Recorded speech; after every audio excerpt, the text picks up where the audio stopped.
Boa tarde, a paz do Senhor Jesus, glória a Deus, louvado seja o nome do Senhor. Estava só ajeitando o volume, que eu toda vida esqueço, deixo no mínimo.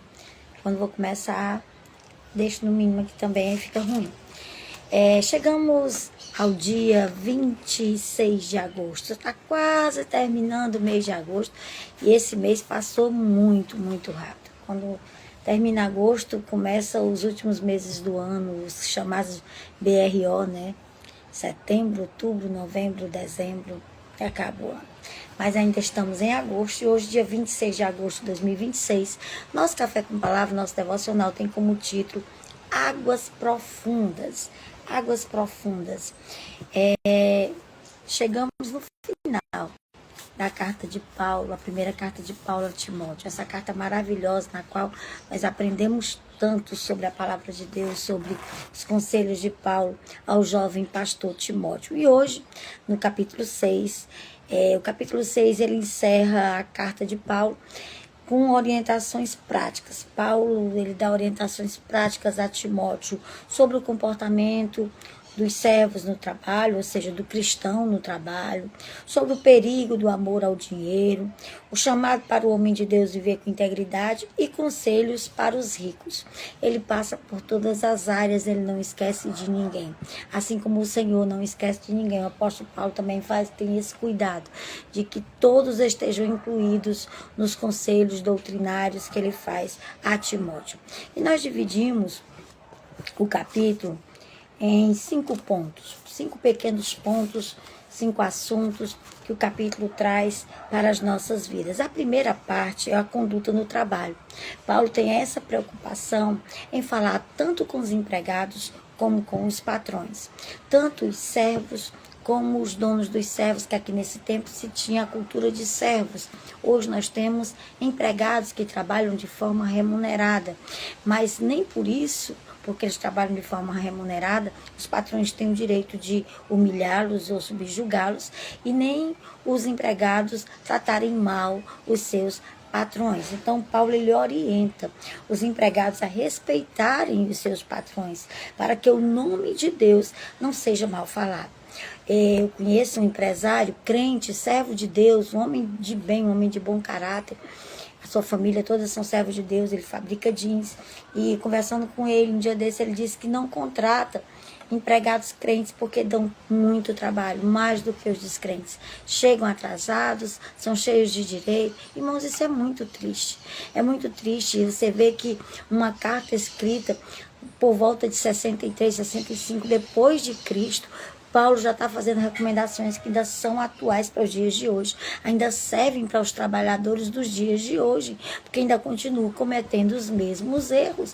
Então, Paulo recomenda que esses trabalhadores, eles respeitem os seus patrões, eles trabalhem de bom grado para que o nome de Deus não seja mal falado. Quem tem patrão cristão não deve usar isso como oportunidade para matar trabalho, de maneira nenhuma. Deve fazer o seu trabalho ainda mais com esmero, com dedicação, sabendo que o Senhor é Senhor seu e é Senhor do seu patrão. Tanto você como o seu patrão irão prestar contas diante de Deus. É isso que Paulo está dizendo aqui. Ele está dizendo que a gente faça tudo com equilíbrio, com dedicação, com santidade, sabendo que o Senhor é o Senhor, tanto nosso como dos nossos patrões. Aí no versículo 2 ele recomenda exatamente esses patrões, que também não tratem os seus empregados com dureza, nem humilhem os seus empregados, nem trate os seus empregados de forma cruel, porque eles também vão prestar contas diante de Deus pelo trabalho e pela maneira que trataram os seus funcionários. A segunda parte do capítulo, Paulo fala sobre os falsos mestres e sobre a ganância. Vai do versículo 3 ao versículo de número 5. Paulo tem o cuidado em dizer que havia falsos mestres ali que usavam a fé como meio de lucro, como meio de enriquecerem financeiramente. Paulo, ele aponta que eles sofrem de orgulho e geram discussões inúteis. Irmãos, que coisa atual. Parece que está escrevendo para hoje. Quantos líderes hoje usam da fé das pessoas? Fé muitas vezes pura, genuína.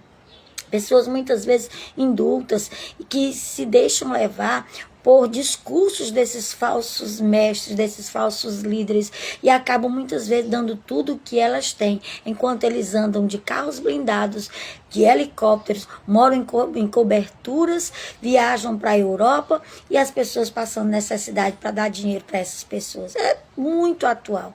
Não quero nem entrar no X dessa questão, porque o meu intuito não é isso, é trazer a palavra da maneira que ela está escrita, para que você possa entendê-la. Mas é algo a se pensar. Então, Paulo já falou sobre isso aqui.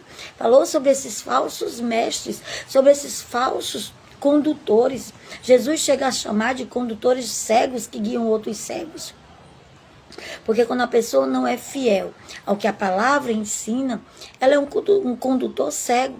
E a pessoa que se deixa levar é um que está sendo guiado cegamente por outro cego. Amém, meus irmãos? Boa tarde, mãe Edinara, paz do Senhor, glória a Deus. Tem uma outra pessoa que não dá para mim ver o nome, só aparece o nome em variedades. Boa tarde para você, que Deus te abençoe. Seja bem-vindo ao nosso Café com Palavra, nosso devocional. Hoje, dia 26 de agosto de 2026. A terceira parte do texto fala do contentamento e o amor ao dinheiro. Vão do versículo 6 ao versículo 10. Paulo aqui, ele está nos conscientizando como cristãos que nós devemos ser satisfeitos com aquilo que nós temos. Isso não significa que nós devemos ser acomodados, não querer melhorar de vida, trabalhar para ter uma vida melhor. Não é isso que Paulo está dizendo. Paulo está dizendo que a gente não pode dedicar toda a nossa vida em busca desenfreada para ganhar dinheiro. Aí ele completa dizendo, por que isso não pode acontecer? Porque o amor ao dinheiro é a raiz de todos os males. Não é o dinheiro em si. O dinheiro existe para nos servir e não nós servirmos ao dinheiro. Quando alguém ama o dinheiro, ela vive em torno do dinheiro. E nós não podemos viver assim. Então, Paulo, ele não está dizendo que o dinheiro em si só é ruim. Não é isso. Ele está dizendo que o amor ao dinheiro é a raiz de todos os males. Então, nós precisamos ter contentamento. Porque ele diz que se a pessoa não tem contentamento, ela está sempre buscando mais e cada vez mais. E essa busca desenfreada pode trazer muitos males para a pessoa que a busca. E ele diz que a piedade com contentamento é de grande lucro. Ou seja, se você é contente com aquilo que você tem, se você é grato a Deus pelo que Ele tem lhe dado, se você é satisfeito. Paulo chega a dizer aqui, que no versículo 7, porque não temos trazido nada para esse mundo, nem coisa alguma podemos levar dele.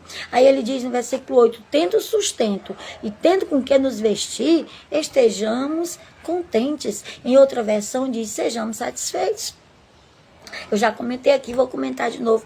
Meu pai sempre dizia que a satisfação é o segredo da felicidade. Se você é satisfeito com o que você tem, você é feliz com o que você tem. E você não vive reclamando, nem querendo sempre mais e mais e mais, e nunca está satisfeito. A Bíblia chega a chamar isso, a ganância, de sanguessuga. Lá em Provérbios diz que a sanguessuga tem 2 filhas. Dá. Quanto mais tem, mais quer. Chega a dizer que é igual a sepultura. Quanto mais é cavado e quanto mais mortos são colocados, mais a sepultura quer mortos lá dentro. A Bíblia chega a comparar essa ganância por dinheiro, esse desejo por riquezas com isso. Então tenha muito cuidado com essas coisas. A quarta parte do texto, que vai do versículo 11 ao versículo 16, é o homem de Deus.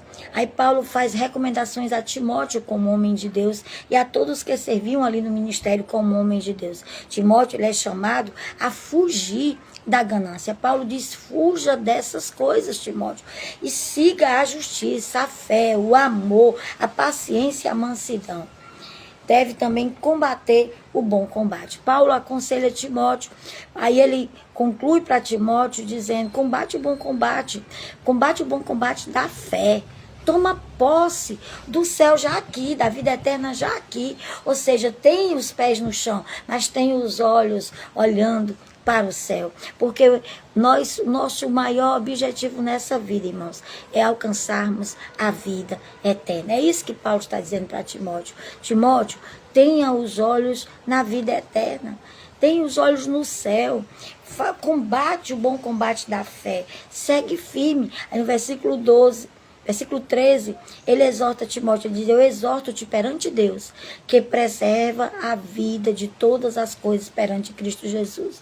Então ele diz, conserva a tua vida, conserva a tua santidade, conserva a tua pureza, conserva o amor, a paciência, a mansidão, a justiça, a fé, porque são essas coisas que nos levarão a viver a vida eterna. E o último ponto do texto são instruções aos ricos. Paulo, ele fala aos ricos do 17 até o 19. Ele diz a esses ricos que eles não devem ser orgulhosos, nem confiar na instabilidade das riquezas. Irmãos, eu já li e já cheguei a ver pessoas que eram muito ricas e às vezes num investimento mal feito, perder tudo, se desesperarem e tirarem a própria vida. Por quê? Porque eles colocavam a confiança na instabilidade das riquezas.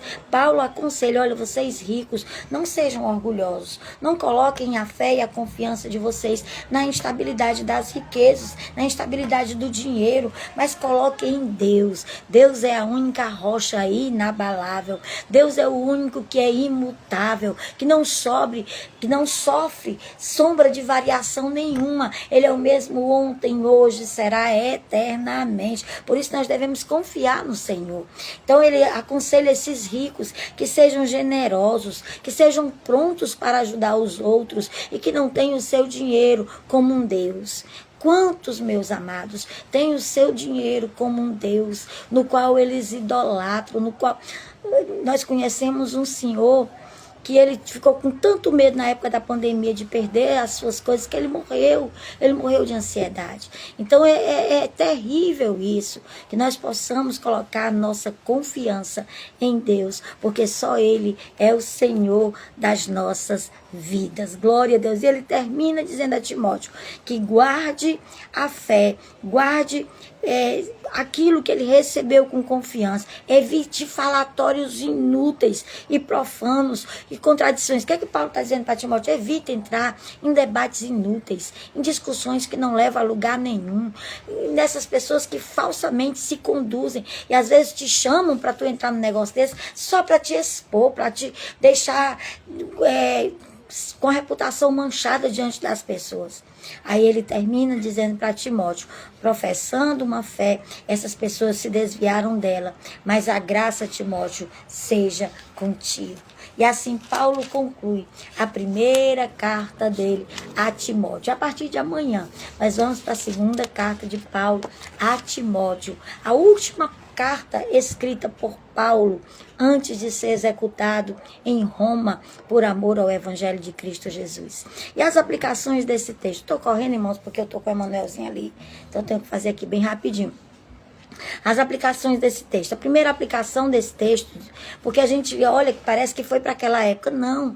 A palavra, ela é atemporal e ela é viva, ela é eficaz, ela é mais penetrante do que a espada alguma de dois gumes, que penetra até a divisão da nossa alma e do nosso espírito.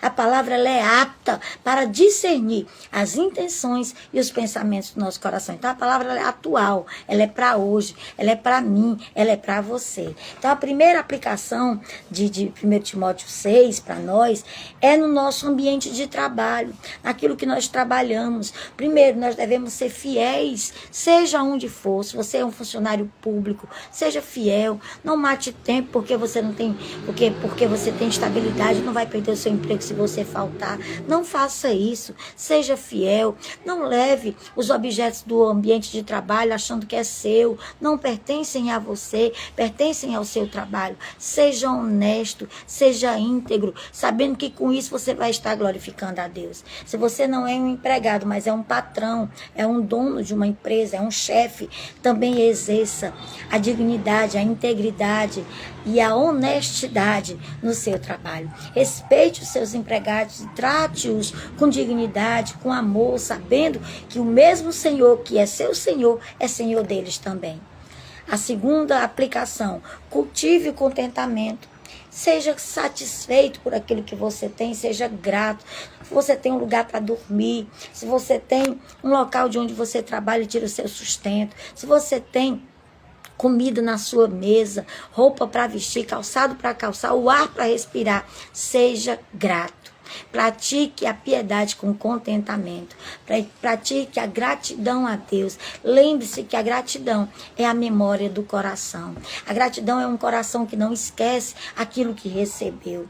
Proteja o seu coração da soberba. Proteja o seu coração do orgulho. Proteja o seu coração da ambição. Proteja o seu coração de uma medida que nunca enche. Proteja a sua mente. Seja um servo fiel ao Senhor. Terceira aplicação. Fuja de debates inúteis. Nós estamos vivendo um tempo agora no nosso país, que é o tempo de política. Porque parece que a política é todo o tempo, mas parece que só é nesse tempo que a gente fala sobre essas coisas. Eu estava lendo agora alguns absurdos com um irmão nosso, que agora resolveu debandar. Estava falando, não vou citar o nome dele aqui por uma questão de ética, mas é um cantor muito conhecido. Eu mesmo amo demais as canções dele, já cantei demais e canto ainda, porque eu entendo que no momento que essas canções foram dadas a ele, ele estava cheio da graça, foi o Espírito Santo que deu. Agora, irmãos, isso aí é um exemplo para as nossas vidas. Ninguém está imune de perder a graça de Deus. Hoje de manhã eu estava escrevendo sobre isso. Não é barulho que faz com que nós tenhamos a presença de Deus. Nós precisamos viver com a presença e não simplesmente com o microfone na mão em cima de um púlpito sem ter mais graça, sem ter mais temor ao Senhor. Precisamos ter temor ao Senhor em todo o tempo. Então fuja de debates inúteis. Se não edifica, não perca seu tempo. Seja consciente no seu voto.